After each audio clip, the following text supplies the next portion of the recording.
ನಮ್ಮ ಎಲ್ಲ ಯಂಗ್ ಹುಡುಗರ ಬೇಡಿಕೆ ಏನಂದ್ರೆ ರಾಧಾ ಹಿರೇಗೌಡರ ಅವ್ರನ್ನ ನಮ್ಮ ಕಾರ್ಯಕ್ರಮಕ್ಕೆ ಕರೆಸ್ಬೇಕು ಅಂತ ನಾವು ಸೊ ಸಾಕಷ್ಟು ಅವ್ರ ಅಭಿಮಾನಿಗಳಿದ್ದೀರಾ ಅಲ್ವಾ? ನಾನೇನದು ಸುಳ್ಳು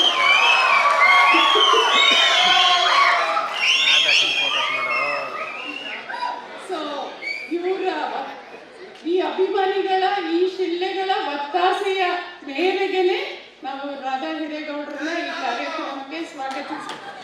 ಒಂದಷ್ಟು ಕಾಲ ಅನುಭವ ಪಡೆದುಕೊಂಡ ಬಳಿಕ ರಾಜಧಾನಿ ಬೆಂಗಳೂರಿನ ಕಡೆಗೆ ಕೋಲಾರದ ಧ್ವನಿಯಾಗಿದ್ದ ಕೋಲಾರ ಪತ್ರಿಕೆಯ ಹಂಚಿಕೆದಾರರಾಗಿ ಏರಿ ಬಂದವರು ಕೆವಿ ಪ್ರಭಾಕರ್ ಅವರು ಪತ್ರಿಕಾ ಸಂಸಾರದ ಪಯಣ ಆರಂಭವಾಗಿದ್ದು ವರದಿಗಾರರಾಗಿ ಅಲ್ಲ, ಬದಲಿಗೆ ಅಟ್ರಾಕ್ಷನ್ ಇವತ್ತಿನ ಕಾರ್ಯಕ್ರಮಕ್ಕೆ ನಮ್ಮ ಎಲ್ಲ ಯಂಗ್ ಹುಡುಗರ ಬೇಡಿಕೆ ಏನಂದ್ರೆ ರಾಧಾ ಹಿರೇಗೌಡರ ಅವ್ರನ್ನ ನಮ್ಮ ಕಾರ್ಯಕ್ರಮಕ್ಕೆ ಕರೆಸ್ಬೇಕು ಅಂತ ನಾವು ಸೊ ಸಾಕಷ್ಟು ಅವ್ರ ಅಭಿಮಾನಿಗಳಿದ್ದೀರಾ ಅಲ್ವಾ? ನಾನೇನದು ಸುಳ್ಳು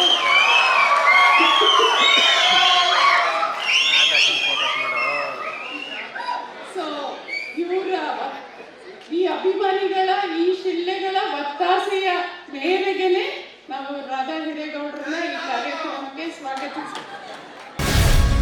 ಗ್ಯಾರಂಟಿ ನ್ಯೂಸ್, ಸುದ್ದಿ ಖಚಿತ, ನ್ಯಾಯ ನಿಶ್ಚಿತ.